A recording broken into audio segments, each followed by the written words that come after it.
محمد ابا احد من رجالکم ولکن رسول اللہ وخاتم النبیین وکان اللہ بکل شیء علیما۔ صدق اللہ مولانا العظیم۔ فرمان مصطفیٰ صلی اللہ علیہ وسلم ہے کہ انا خاتم النبیین لا نبی بعدی۔ جناب اسپیکر، آج آپ کے توسط سے میں یہاں پر کوئی پارٹیزم کی بات نہیں کروں گا۔ ختم نبوت اتنا ہی میرے ایمان کا حصہ ہے جتنا آپ کے ایمان کا حصہ ہے،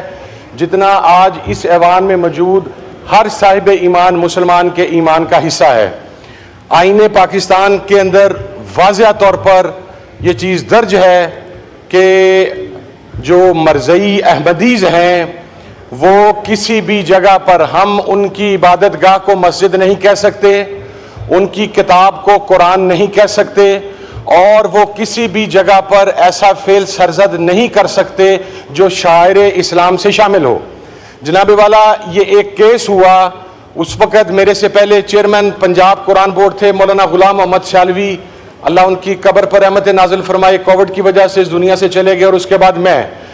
ایک انسیڈنٹ ہوا اور ہمیں اطلاع ملی کہ ایک جگہ کے اوپر قرآن پاک تحریف شدہ صورت کے اندر اور تحریف شدہ ترجمہ کے ساتھ پرنٹ اور پبلش ہو رہا ہے۔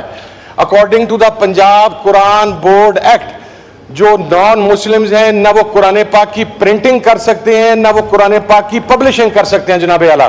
اس فیصلہ کے اوپر وہ میٹیریل بھی وہاں سے ضبط کیا گیا، اس کے بعد پراپر FIR 295C کی لانچ ہوئی، سیشن کورٹ میں یہ مبارک ثانی کا کیس گیا، وہاں سے اس کی ضمانت جو ہے وہ رد ہوئی، اس کے بعد ہائی کورٹ کے اندر وہ کیس گیا اور اس کی ضمانت وہاں سے رد ہوئی، اس کے بعد ہماری سپریم کورٹ کے اندر وہ کیس آیا، پہلے اس کی ضمانت الاؤ کی گئی اور ریویو پٹیشن کے اندر یہ وہاں پر بات کی گئی جو کہ پاکستان کے آئین کو ری رائٹ کرنے کے مترادف ہے، جو ہمارے کروڑوں مسلمانوں کے جذبات سے کھیلنے کے مترادف ہے۔ ہماری سیٹیں، ہماری عزتیں، ہماری جان مال، ہماری سیاسی وابستگیاں، یہ سب جوتے کی نوک پر ہیں جہاں پر نبی پاک صلی اللہ علیہ وسلم کی حرمت کی بات آتی ہے۔ جناب والا، وہاں پر یہ بات کی گئی کہ وہ اپنی بلڈنگ کے اندر، اپنی چار دیواری کے اندر اپنی مرضی سے کوئی بھی چیز وہ وہاں پر پیش کر سکتے ہیں اور اس کی بات کر سکتے ہیں۔ میں سوال پوچھتا ہوں اپنی سپریم کورٹ آف پاکستان کے ججی سے کہ جناب والا مجھے یہ بتائیں کہ ہم سب باشعور مسلمان ہیں اور ہمارے ہاں کسی کو کافر قرار دینا،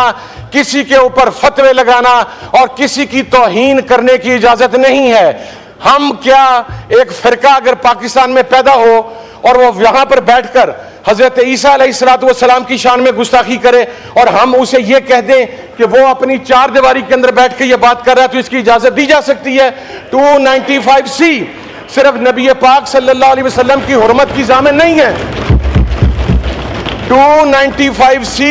صرف نبی پاک صلی اللہ علیہ وسلم کی حرمت کی ضامن نہیں ہے یا اس کو تحفظ نہیں دیتی، بلکہ 295C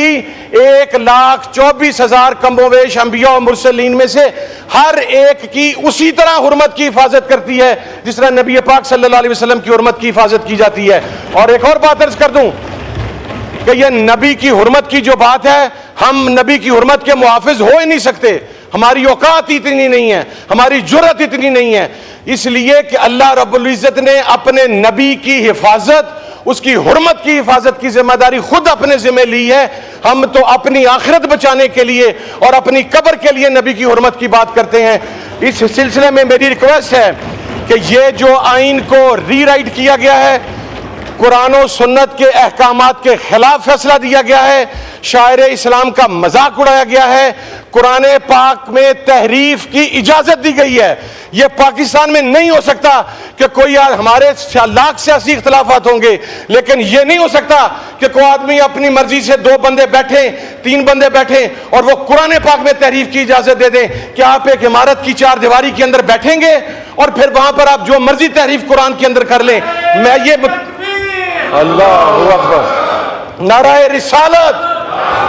میں یہ مطالبہ کرتا ہوں کہ یہ ایوان بھی اپنی ذمہ داری پوری کرے اس حوالہ سے، اور آپ اس حوالہ سے ایک کمیٹی بنائیں سپریم کورٹ سے بات کی جائے کہ آپ نے آئین پاکستان کو ری رائٹ کیا ہے, آپ نے آئین کی روح سے کھیلا ہے, اور جن ججز نے یہ کام کیا ہے انہیں انصاف کے کٹاڑے کے اندر لے کر آنا چاہیے. اور میں یہ سپریم کورٹ آف پاکستان سے بھی ریکویسٹ کروں گا کہ آپ اپنے فیصلے کے اوپر نظر ثانی کریں جناب والا. یہ کوئی سیاسی ایشو نہیں ہے, یہ ہم سب کے ایمان کا معاملہ ہے, اور مجھے یقین ہے اسپیکر صاحب کہ آپ اس کے اوپر کوئی ایسی رولنگ دیں گے جس کے ساتھ جو کروڑوں مسلمان ہیں پاکستان میں اور اربوں مسلمان پوری دنیا میں, ان کے جذبات جو مجروح ہوئے ہیں, اس کے اوپر انشاءاللہ کوئی ایسا رولنگ آئے گی کہ آپ کی قبر بھی, آپ کی آخرت بھی, آپ فخر بھی محسوس کریں گے, اور انشاءاللہ آپ کا یہ فیصلہ صدیوں تاریخ میں یاد کیا جائے گا, آپ کی یہ رولنگ. بہت شکریہ جی, تھینک یو. جی صاحبزادہ صاحب اس ایشو کے اوپر تو دو رائے ہے ہی کوئی نہیں کہ حضور صلی اللہ علیہ وسلم کی عزت, ان کی توقیر, اور یہ ہم سب اپنے دل و جان سے یہ چیز چاہتے ہیں. تو میں لا منسٹر صاحب سے کہوں گا کہ جی وہ اس کے اوپر ذرا بات کیجئے, اور جو جذبات ہیں ہمارے یہاں ممبران کے, یہ بھی, یہ دونوں سائڈ کے ممبران کے, یہ بھی پہنچائے جائیں. جی مائک کھولیں. کا دیا, اور صاحبزادہ صاحب نے جو بات کی, میرے خیال میں اس پہ کوئی دوسری رائے نہیں ہے کہ ہر مسلمان کے ایمان کا یہ حصہ ہے کہ ہم اللہ تعالیٰ کی وحدانیت پہ اور اپنے پیارے آقا حضرت محمد مصطفیٰ صلی اللہ علیہ وآلہ وسلم کی نبوت اور ختم نبوت کے اوپر ہمارا ایمان کامل ہے, اور اس کے لیے آقا کی حرمت کے لیے اور اپنے دین کی حفاظت کے لیے ہم میں سے ہر شخص کے رگوں میں دوڑنے والے لہو سے ہمیں یہ حرارت ملتی ہے کہ ہماری طرف سے کوئی ایسی بات نہ ہو جس سے گستاخوں کی حوصلہ افزائی ہو اور انہیں حوصلہ ملے کہ سرزمین پاکستان جو کہ کلمے کے نام پہ بنا ہے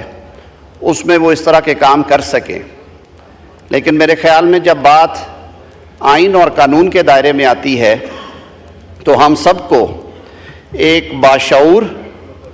اور ایک سنجیدہ شہری ہونے کی حیثیت سے یہ بھی فرض ہے کہ اس کو پہلے دیکھا جائے, پڑھا جائے, ڈسکس کیا جائے, اور اس کے بعد اس کے اوپر رائے دی جائے. میرے بھائی ہیں, مجھے یاد ہے میرے کچھ ساتھی جو ہیں ان کے استاد بھی رہے ہیں, صاحبزادہ صاحب کے لاء پڑھا بھی ہے جناب نے. 295C کے حوالے سے جو بات ابھی کر رہے تھے, میں صرف ایک وضاحت, کیونکہ فلور آف ہاؤس پہ ہوئی ہے, بطور وزیر قانون میرا یہ فرض ہے. صاحب 295C صرف آقا محمد مصطفیٰ صلی اللہ علیہ وسلم کی ذات کے حوالے سے, باقی سیکشنز ہیں PPC میں, لیکن میں ایک تصحیح کرنا چاہتا تھا. انہوں نے بات کی آئین کو ری رائٹ کرنے کی, یہ بات بھی درست ہے, اور میں قانون کے طالب علم کی حیثیت سے یہ بات سمجھتا ہوں کہ عدالت کو, چاہے وہ عدالت عالیہ ہو یا عدالت عظمیٰ ہو, انہیں آئین کی تشریح کا اختیار جو ہے وہ تو پوری ایک براڈر کانسٹیٹیوشنل سکیم میں ہے, لیکن آئین کو ری رائٹ کرنے کا یا آئین کی حیت تبدیل کرنے کا یا آئینی شکوں میں لکھی ہوئی چیزوں کو ایک نیا رنگ دینے کا اختیار نہیں ہے. اور اسی وجہ سے یہ بحث بڑے عرصے سے چلی آ رہی ہے. ماضی میں بھی کچھ ایسے ڈیسیجنز آئے اور فیوچر میں بھی آئیں گے کہ under the colour of interpretation of the constitution تشریح کرتے کرتے ہم کئی دفعہ آئین ری رائٹ کر دیتے ہیں. مثالیں آپ کے سامنے ہیں. آرٹیکل 63A کے بہت سے جو کیا کہتے ہیں وکٹمز ہیں وہ اس ملک میں ہیں, کہ جس میں یہ لکھ دیا گیا فیصلے میں کہ جی ووٹ ڈالا جائے گا, گنا نہیں جائے گا, اور ڈسکوالیفیکیشن بھی ہوگی. میں اس موضوع کے حوالے سے کوئی متنازع بات نہیں کرنا چاہتا. انہوں نے کہا کہ اسے ڈسکس کریں. جی بالکل کرنا چاہیے, اسے لا اینڈ جسٹس کی کمیٹی میں اگر آپ ریفر کرتے ہیں کسی سٹیج پہ, وہ ضرور دیکھیں. لیکن یہ بات بھی ہمیں سنجیدہ اور باشعور شہری ہونے کی حیثیت سے دیکھنی چاہیے کہ آیا ریاستی نظام کی موجودگی میں کسی کو یہ حق حاصل ہے کہ وہ قتل کا فتویٰ جاری کرے اور وہ بھی منصف اعلیٰ کے بارے میں؟ یہ چیزیں بھی ہمیں ڈسکس کرنی ہیں، اور اسی لیے میں نے کہا کہ جب یہ باتیں ہم کرتے ہیں، ہمارے سینے منور ہیں، ہمارے ماں باپ نے ہماری تربیت کی ہے آقا کی غلامی کے لیے، اور ہماری جانیں حاضر ہیں ہمارے پیارے آقا کے لیے، لیکن جب یہ معاملہ آئین اور قانون کا آئے تو پھر جذبات کے ساتھ تھوڑا سا شعور اور عقل سے بھی سر ہم نے سوچنا ہے۔